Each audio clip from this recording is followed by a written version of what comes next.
বন্ধুরা, আজ কিন্তু অনেক মজার মজার রান্না করেছি। এই রান্নাগুলো তোমাদের আজকে দেখতে হবে আমি কি রান্না করেছি। তো চলো দেখিয়ে দিই কি রান্না করেছি। আজ কিন্তু পেছন দিক থেকে দেখাবো, ঠিক আছে? তো এখানে দেখিয়ে দিলাম পাঁপড় ভাজা সবার আগে।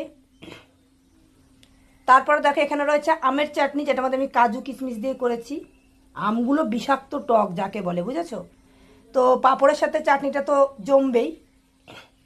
তারপরে এখানে করে নিয়েছি ইলিশ মাছ ভাজা। এই যে একটু কড়া করে ভেজেছি, কড়া করে না ভাজলে খাওয়া যাবে না, তো তাই জন্য একটু কড়া করে ইলিশ মাছ ভেজে নিয়েছি। তারপরে করেছি কি এটা, কাঁকরোল ভাজা।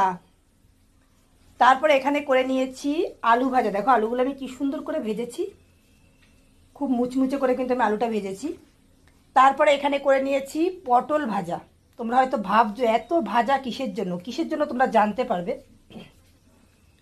তারপরে এখানে করেছি বেগুন ভাজা, এই দেখো।